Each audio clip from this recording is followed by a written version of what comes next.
नमस्कार, मैं दीपक शर्मा और मेरे YouTube मंच पर आपका स्वागत है। दोस्तों, यूं तो बीजेपी और आरएसएस के बीच में टकराव चलता रहता है। कभी मोदी जी की लॉबी टकरा जाती है मोहन भागवत की लॉबी से, तो कभी भागवत के पदाधिकारी मोदी के मंत्रियों से नोकझोंक कर लेते हैं। लेकिन जब चुनाव आता है तो ये पूरा परिवार एक हो जाता है। भागवत और मोदी एक पेज पर आ जाते हैं, एक मंच पर आ जाते हैं जब चुनाव करीब होता है। और इस बार थोड़ी सी बीजेपी की जो हालत है ज़मीन पर बहुत अच्छी नहीं है। अगर आप गुजरात हटा दीजिए तो वो चाहे नगर पालिका के या म्यूनिसिपल कॉरपोरेशन के या हिमाचल के या बाई इलेक्शन जो भी चुनाव हुए हाल फिलहाल में कुछ महीनों में, वहाँ ऐसा लगा कि मोदी मैजिक नहीं चला है। तो सवाल इस बात का है कि 2024 को हर कीमत पर जीतने के लिए भागवत और मोदी कौन सा नया पैंतरा लेने जा रहे हैं। और दोस्तों, आज जो मैं खुलासा करने जा रहा हूँ, हो सकता है आप में से बहुतों के लिए ये नई न्यूज़ हो, नई खबर हो, ब्रेकिंग हो, चौंका देने वाली हो।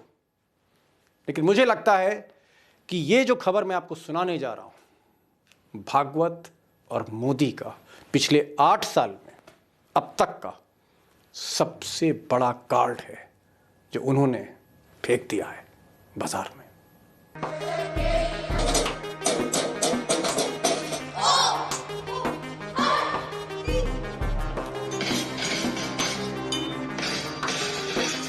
समाज के बाकी सारे कामों में पुरुष महिला एकत्र मिलकर काम करते हैं। हाँ, मैं हिंदू हूँ, मेरा संस्कृति हिंदू संस्कृति, मैं ये सब मेरा जीवन शैली है। अब ट्रेलर तो आपने देख ही लिया है, लेकिन पिक्चर पर बढ़ने से पहले जरा इन साहब की बात सुन लीजिए और फिर मैं बात करता हूँ। दोनों का काम है और दोनों का काम परस्पर पूरक है। इसलिए व्यक्ति निर्माण का काम करने वाली शाखाएं तो संघ की अलग, राष्ट्र सेविका समिति की अलग, महिलाओं के लिए उनकी चलती है, पुरुषों के लिए हमारी चलती है। लेकिन समाज के बाकी सारे कामों में पुरुष महिला एकत्र मिलकर काम करते हैं। अब दोस्तों, आप में से बहुत से लोग, उनका परसेप्शन यही है कि आरएसएस एक मेल डोमिनेटेड ऑर्गेनाइजेशन है, एक मर्दों की संस्था है, पुरुषों की संस्था है, जहां पर महिलाओं की एंट्री नहीं है। लेकिन मोहन भागवत की जो मैंने बात आपको सुनाई, जहां पर भागवत साहब आरएसएस चीफ कह रहे हैं कि पुरुष भी ज़रूरी है तो महिला भी ज़रूरी है। अब ये बात सिर्फ समाज की नहीं हो रही, ये बात वोट बैंक की भी हो रही। और शायद इसीलिए ये जो आपने तस्वीरें या वीडियो मैंने दिखाया आपको, जिसमें महिलाओं के हाथ में लाठी है, मिलिट्री ट्रेनिंग है, कहीं कराटे की ट्रेनिंग कर रही हैं और पूरी तरह से आरएसएस के काडर के साथ, स्वयं सेवक के साथ ताल से ताल मिला रही हैं।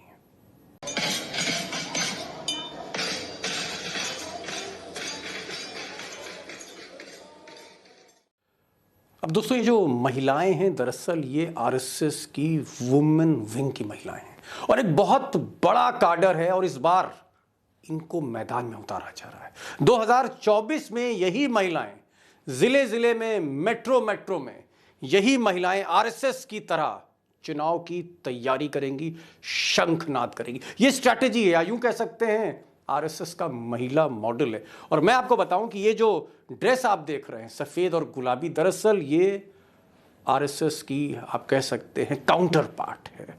इसका नाम है राष्ट्र सेविका समिति, इसका नाम भी आरएसएस ही है। और ये जो संगठन है आरएसएस का, आप कह सकते हैं उनका फ्रंटल ऑर्गेनाइजेशन जो है, इसके 5215 सेंटर हैं, डेली 875 शाखाएं लग रही हैं, हिंदी हार्टलैंड से साउथ तक 475 इसके पास प्रोजेक्ट्स हैं जो बीजेपी और मोहन भागवत जिसको फैसिलिटेट कर रहे हैं। और सबसे बड़ी जो जानकारी मैं आपको देने जा रहा हूं कि अभी जो हाल ही में रायपुर में जो आरएसएस की बैठक हुई, टॉप लेवल बैठक हुई, उसमें 4-5 जो बड़े फैसले किए गए हैं, वो सुनकर आप और भी चौंकने वाले हैं। अब आरएसएस ने जो फैसले लिए हैं उसमें सबसे बड़ा फैसला रायपुर में जो था वो ये था कि जितने भी फ्रंटल ऑर्गेनाइजेशंस हैं, चाहे वो बीजेपी के हों चाहे आरएसएस के हों, ज़्यादा से ज़्यादा भागीदारी उसमें महिलाओं को दी जाएगी, महिलाओं को और एम्पावर किया जाएगा।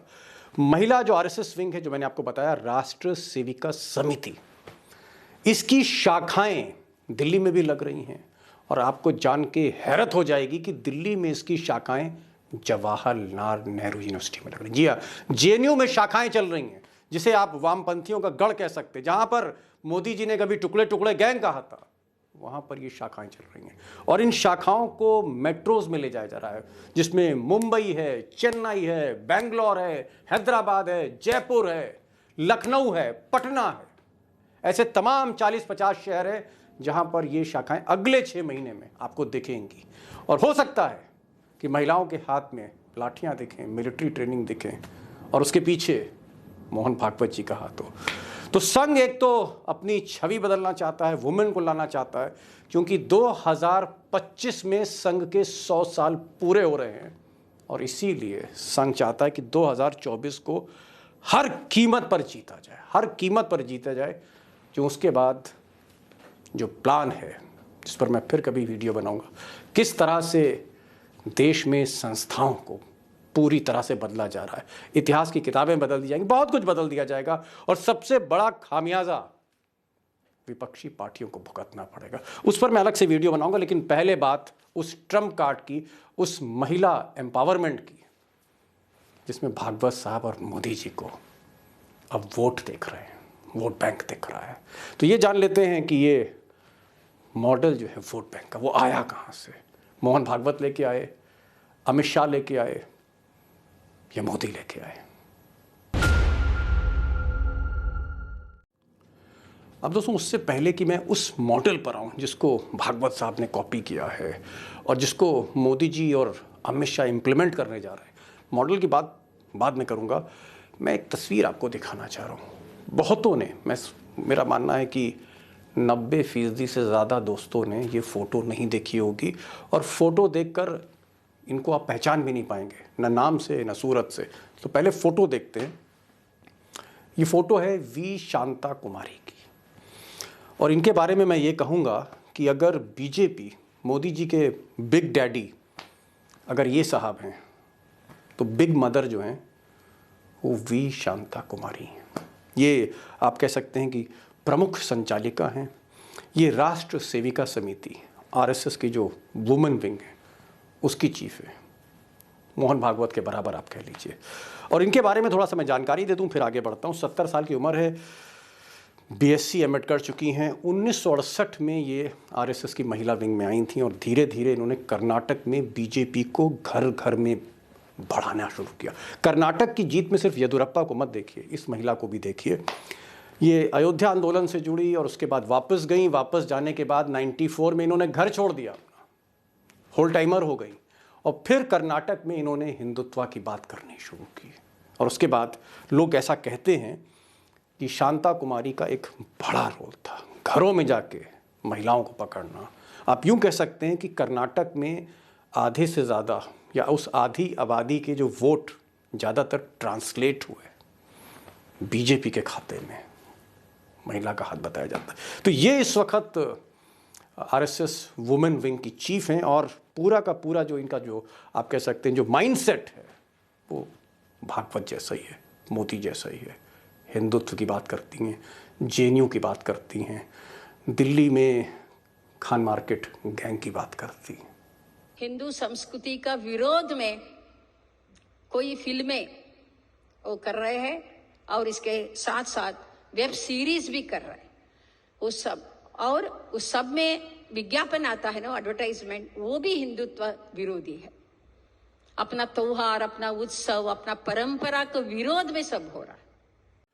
दोस्तों, आरएसएस ने, उसके थिंक टैंक ने और बीजेपी ने, जिसमें अमित शाह की एक अहम भूमिका बताई जाती है, एक बड़ी ज़बरदस्त स्टडी करी कि क्या महिलाएं अलहदा होकर वोट दे सकती हैं। अगर उनके माइंडसेट को हम कैप्चर करें तो क्या चुनाव में एक बड़ा वोट बैंक बन के महिलाएं उभर सकती हैं।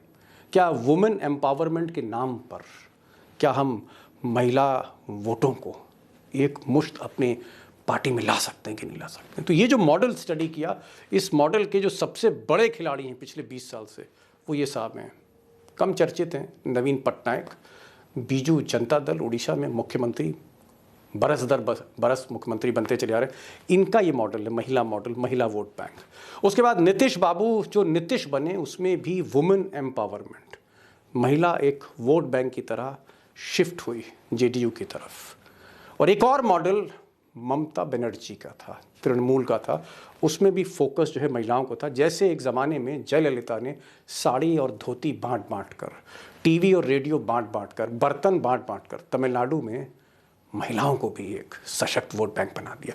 उसी वोट बैंक पर फोकस है मोहन भागवत का। और शायद इसीलिए मोहन भागवत बहुत क्लोजली शांता कुमारी जी के साथ काम कर रहे हैं, अपने काउंटर पार्ट के साथ। और इस बार दशहरे के जो उनका ज़बरदस्त एक स्पीच होती है दशहरे के दिन मोहन भागवत की, वहाँ one of the prime guest वो शांता कुमारी जी थी। तो दोनों मिलकर कहीं ना कहीं राष्ट्र सेविका समिति को मजबूत कर रहे हैं। शाखाएं इनकी 33% बढ़ चुकी हैं पिछले 6-7 महीने में, जो और बढ़ेंगी। और टारगेट होगा महिलाओं को मेन फोल्ड में लाना। एक रेस्टोरेंट के अंदर एक अपने महिला साड़ी पहनकर गई तो उनको बाहर कर दिया, निकाल दिया, साड़ी पहनकर नहीं आना। अपने देश में अपना संस्कृति का अपमान, इसको बहुत लोगों ने विरोध किया, अपने लोगों ने भी विरोध किया है उसका। ये सब तो कैसे मानसिकता है, अब देखिए क्यों ऐसा हो रहा है। क्योंकि हम सब लोग अपना स्वत्व को, आइडेंटिटी को नहीं दिखा रहे हैं। तो अब दोस्तों, आपने मोहन भागवत और मोदी जी की तैयारी तो आपने देख ली कि वोट बैंक के भीतर वोट बैंक तलाश किया जा रहा है। और दूसरी तरफ जो विपक्ष है, मैं देख रहा हूं कि विपक्ष जो है कहीं ना कहीं बिखरा हुआ है। हालांकि शरद पवार ने बहुत कोशिश करी, सीताराम येचुरी ने बहुत कोशिश करी, नीतीश भी मोदी को झटक कर बाहर निकले। उद्धव ठाकरे जैसे हिंदुत्व वाली पार्टी से, शिवसेना के प्रमुख, उन्होंने भी उस लाइन से डेविएट किया, वो सेकुलर हो गए, सिर्फ मोदी और अमित शाह इन लोगों से निजात पाने के लिए। लेकिन मैं देख रहा हूं कि अरविंद केजरीवाल हैं जो छतरी के नीचे आना नहीं चाहते, वो हर राज्य में चुनाव लड़ना चाहते हैं। वो चाहते हैं राजस्थान में चुनाव लड़ें, हरियाणा में लड़ें, गुजरात में उन्होंने हाल में ही लड़ा जहां कांग्रेस का आपने रिजल्ट देखा। इसी तरह से जो केसीआर है, एक बड़ा वोट बैंक तेलंगाना में उनके पास है, वो तेलंगाना छोड़कर वो भी कूदना चाहते हैं राष्ट्रीय राजनीति में। इसलिए पार्टी का नाम ही बदल दिया, टीआरएस से बीआरएस कर दिया, भारतीय राष्ट्रीय समिति कर दिया। वो भी यूपी में भी चुनाव लड़ेंगे, वो मध्य प्रदेश में भी चुनाव लड़ेंगे, हर जगह चुनाव लड़ना चाहेंगे। और साथ ही साथ हम देख रहे हैं कि उत्तर प्रदेश में भी अखिलेश यादव हों या जयंत चौधरी हों, वो तो भले ही एक मंच पर हैं, लेकिन मायावती जो है पूरी तरह से एक तरह का 36 का आंकड़ा है, बीजेपी की तरफ झुकाव ज़्यादा है। और जो छोटी पार्टियां हैं, जो कभी आप ओम प्रकाश राजभर के रूप में देखते हैं या संजय निषाद के रूप में देखते हैं या अनुप्रिया पटेल के रूप में देखते हैं, ये जो कुर्मी वोट कह लीजिए या राजभर वोट कह लीजिए या निषाद वोट कह लीजिए, ये सब भी कहीं ना कहीं शिफ्ट कर रहा है। यानी जो विपक्ष है एकजुट नहीं होना चाहता, जबकि हकीकत यह है कि बीजेपी जो पिछली बार जिसने स्वीप किया उसको सिर्फ 37 वोट ही मिले, 37% वोट ही मिले। यानी अभी भी हिंदुस्तान में 63% जनता वोट मोदी जी के मुखालिफ। लेकिन इस सच्चाई को समझने के लिए विपक्ष तैयार नहीं है।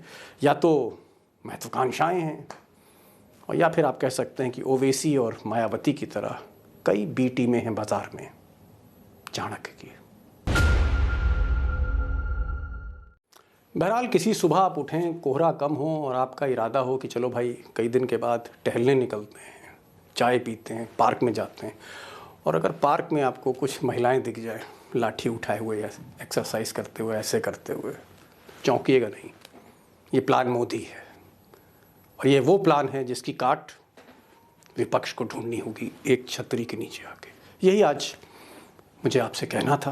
बहरहाल देखते हैं आगे आगे क्या होता है, और मेरी कोशिश रहेगी एक रिपोर्टर के तौर पे, एक इन्वेस्टिगेटिव जर्नलिस्ट के तौर पर राजनीति को समझूं, खंगालूं और आप तक सच रखूं, जो गोदी मीडिया सच रखती नहीं है।